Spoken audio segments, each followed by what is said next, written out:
My husband is the kindest person I have known. He is the epitome of selflessness and compassion. He always thinks of others before himself, and that is his best quality. On top of that, that is the reason why I fell in love with him.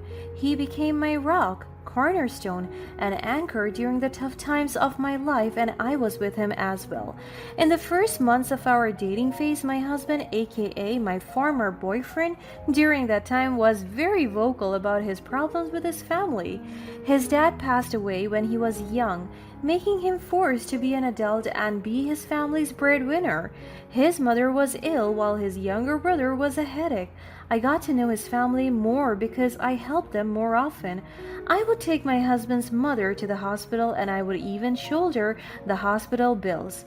I admit that I am not well off, but I'm willing to extend help for my husband's family.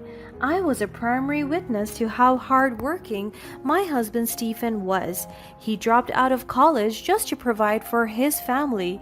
Meanwhile, his brother is a complete jerk. He forced his brother to send him to a prestigious school that cost beyond their monthly income and budget. His brother Joe was a spoiled brat and their mother wanted him to be in that school. That is why my husband sacrificed his studies just to send his brother to that high-end university. I saw my husband cry every night. I saw him work hard from 4 in the morning. I witnessed how he single-handedly paid all the needed bills in their house, but his mother and brother were ungrateful. They even condemned Stephen for providing little and they would always insult him. There were times that I wanted to talk back to them just to defend my husband, but Stephen, with his kind and humble heart, told me not to. My heart breaks for him. I wanted to protect him from all the harshness of this world, especially from his own family. They were toxic and unhealthy for him, and he doesn't deserve to feel all of this. I could still remember that one night when we were still dating, he broke down in tears. He just went from an argument with his brother who insulted him so much. Even I was stunned to speak because I don't know what to say. I was taken aback by everything that Joe threw at Stephen. The scene was still vivid in my mind. My husband was sitting on the couch, his face etched with exhaustion and sadness. It was evident that he was tired from his 3 part-time jobs at the car wash, fast food restaurant, and convenience store. Meanwhile, Joe went home drunk, approached him with a fist and a malicious grin on his face. He gave off a mocking grin towards his brother. Well, look at you, Stephen. Can't even stand up for yourself, can you? What a pathetic excuse for a man. Stephen remained silent, his eyes downcasted, struggling to hold back tears. He knew all too well that his brother will hurt him again. I was about to meddle, but Joe looked at me angrily. Don't even step inside this argument, Annie, or I'll hurt your boyfriend. He laughed mockingly. It's no wonder Annie chosen you for a boyfriend. She couldn't do any better, could she? You're just a burden dragging her down. Stephen clenched his fists, his knuckles turning white, but he remained silent, refusing to give Joe the satisfaction of a response. What's the matter, Stephen? Cat got your tongue? Or are you finally realizing how worthless you truly are? I want to be in that school, and you will do everything to get me inside. I don't care if you'll go ill like our mother. Just don't die, okay? Don't die until you get me inside that school. Am I clear? He stomped his feet and kicked Stephen's seat. Stephen's shoulders shuddered, his silent tears flowing freely now. He tried to maintain his composure, but Joe's hurtful words continued to chip away at his fragile emotional state. After that commotion, Joe walked away and even pushed a vase to the ground, breaking it into pieces, and as soon as he was out of the picture, I walked towards Stephen. My eyes filled with concern as I saw him sitting on his seat, crying so hard, his head buried in his hands. My love, I'm here. Do not worry, I will never leave you. Stephen looked up at me, tears staining his face, and he struggled to speak. I don't understand him. He has always said such terrible things, Annie. I couldn't defend myself. It hurts. My eyes flashed with anger and empathy. I wanted to hurt Joe to defend Stephen, but I just couldn't. I'm so useless. I talked to Stephen, and my voice filled with determination. Stephen, you are not what he says. You are strong, kind, and deserving of love and respect. I won't let his words define you. We will face this together. I held his hands tightly. Stephen found solace in my words, his tears gradually subsiding as he realizes he is not alone in this battle against Joe's cruelty. It even became worse when Joe had a car accident and he was the suspect of the crime. He recklessly drove his friend's car while he was drunk, and what's worse is that he did it on purpose. He banged on another car and even tried to walk away with it. But the police officer nearby was able to track him down and send him to jail. His offense was the worst thing. He has violation for driving without license, drunk driving, stealing the car, and for intentionally crashing the other car. We have to bail him out of prison because he was starting to get hysterical. When we visited him, he almost punched Stephen, and good thing I was able to stop him. We don't have that much money because even I was struggling with my tuition. But Joe was threatening to do something bad if he won't be out of jail. He pressured Stephen into taking him out, and Stephen was already working triple the efforts just to fund his more than $100 bail. I pity Stephen so much. I was so eager to help him, that's why I decided to make a sacrifice. I withdrew my student loan and used it as bail. In result to that, I dropped out of my pre-law bachelor's degree and gave up on my dreams because of his cruel brother. I couldn't stand him tormenting the life of Stephen. I wanted to stop so badly, and it's the only way, hence I did. I bailed him out, and he was not even grateful for what I did. But then again, we persevered. We decided to get married, hoping that we will get away from the evil grip of Joe. However, after our wedding, another problem arises. When Stephen's mother's condition worsened, she was rushed to the hospital. She was hospitalized for almost 2 months, and Stephen didn't stop working just to provide and sustain all of their needs. I wanted to help them out. That's why I worked part-time as a clerk in the law firm, even though I wasn't able to finish my bachelor's degree. With the little salary that I have, I did my best to contribute for the greater good for everyone. But Joe was still selfish. He got out of jail, but got expelled from that prestigious school he was so eager to get into. It felt like all of his brother's efforts were put to waste. And I pity my husband so much because everything he did is for his family, and he is not even appreciated and valued just the way he deserves. On top of that, Joe has once again bothered us. He wanted to have an allowance from his brother, but we are even struggling to make ends meet. I have always thought that everything would change once we get married, but here we are again, still entangled in a web of deceit and betrayal, with my brother-in-law Joe at the center. I couldn't wrap my head around how shitty and bad Joe is. I knew for sure that he had always been the black sheep of the family. Stephen had warned me about his troublesome ways, but I had always hoped that things would be different. We were still dating that time, and the trauma that I felt from him was beyond the moon already. But it gets worse now. Unfortunately, Joe seemed to harbor a deep resentment towards me, constantly belittling me and mocking my lack of education. His insults pierced my heart, leaving a lasting scar on my self-esteem. Does he forget that it is because of him I was not able to continue my college education? Because I have to help him get bailed out? He was not even my brother, nor was he even good to me. I did it for the love and concern that I have for my husband. I yearned for acceptance and understanding, but Joe's words only fueled the fire of inadequacy within me. His condescending remarks stung, but I refused to let them define me. This time around, I became his new target.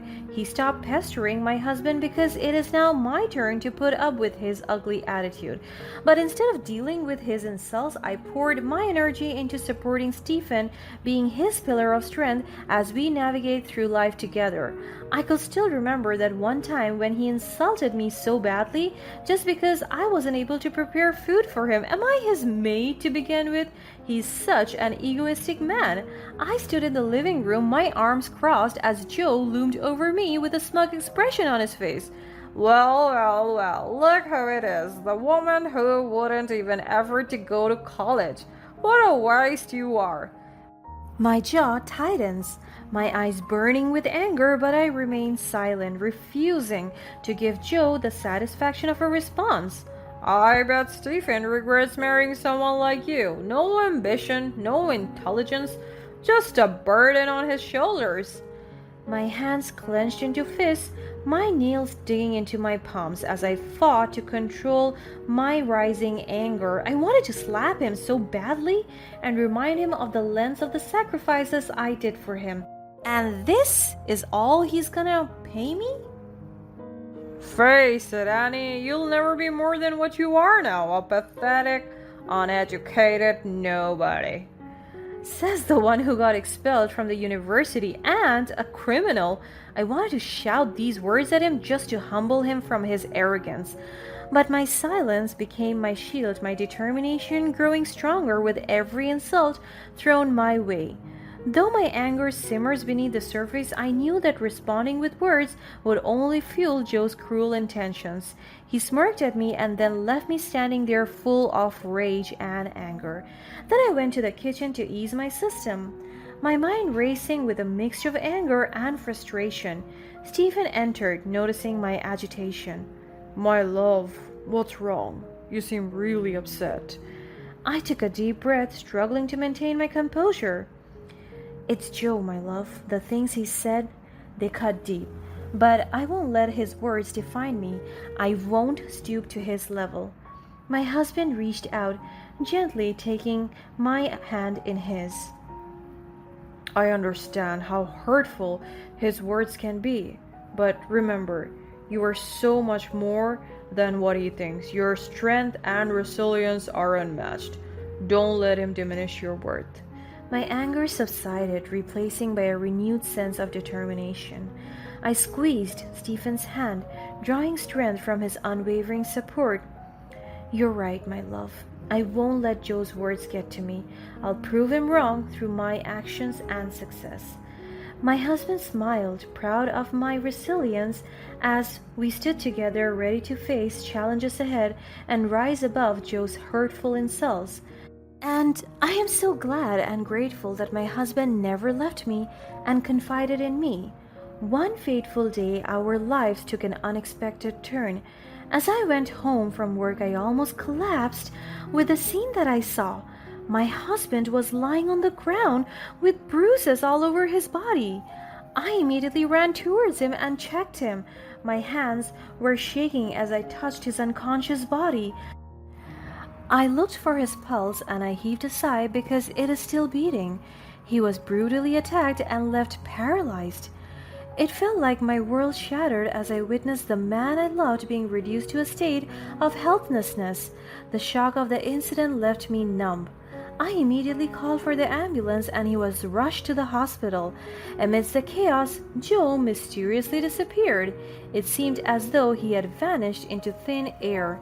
As I stood by Stephen's side, grappling with the enormity of the situation, I couldn't help but wonder about Joe's sudden absence.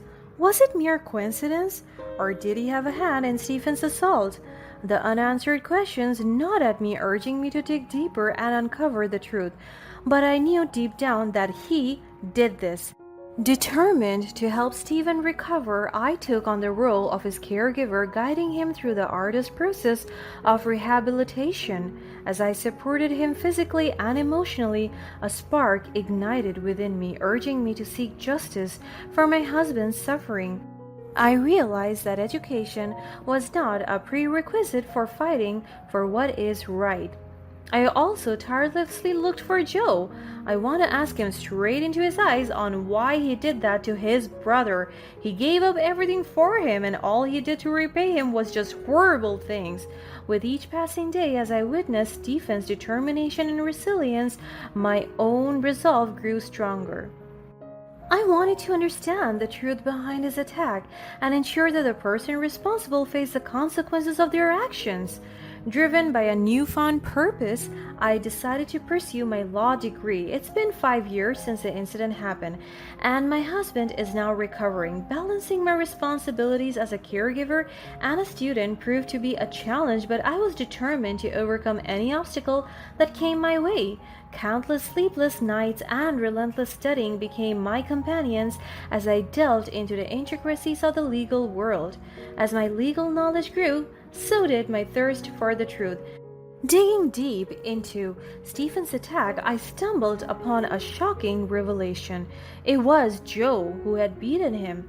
There was a man that came to me. He was Joe's friend, and his guilt brought him to serve justice. When he knew about it, me being Joe's sister-in-law, he handed me a voice recording during the night that Joe beated my husband. Joe was drunk while talking to the guy, narrating him all the details of his actions. He just felt like taking a voice record of it because he knew that Joe must be punished. Anger and disbelief coursed through my veins, but I channeled my emotions into building a strong case against him. Everything fell into place. The time that I received the recording was also the time of my graduation. I took the licensure exam and I became a full-fledged lawyer. With the evidence I had gathered, I summoned Joe to court. The moment of reckoning had arrived, and I stood before the judge and jury, ready to expose the darkness that had plagued our lives for far too long. Joe, smirking in the face of my past humiliations, mocked my pursuit of justice. Little did he know that the tides had turned, and I was armed with the knowledge to expose his dark deeds. As the courtroom proceedings unfolded, I presented evidence and testimonies that laid bare Joe's jealousy and hatred towards Stephen's life. I watched with satisfaction as the color drained from Joe's face when he saw Stephen no longer paralyzed but walking confidently into the courtroom. Fear gripped Joe's heart as he realized the consequences of his actions. In a final act of defiance, I delivered a closing statement that encapsulated the pain, suffering, and resilience my husband had endured.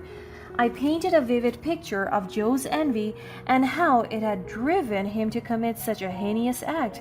The weight of my words resonated with the jury, and justice prevailed as Joe was found guilty. With the verdict, a sense of closure washed over me. My husband was finally free from the physical and emotional scars that had plagued him for so long.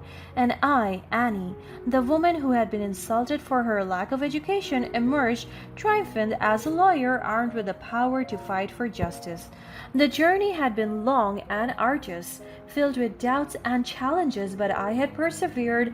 The insults and challenges I faced only fueled my determination to rise above them.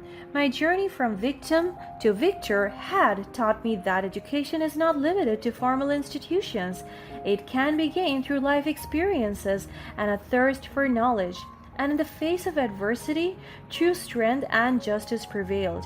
As Stephen and I embraced, tears of relief and happiness streamed down our faces. We had conquered the demons of the past, and together we were ready to embrace a brighter future. The scars would always remain, but they served as a constant reminder of our resilience and the power of standing up for what is right.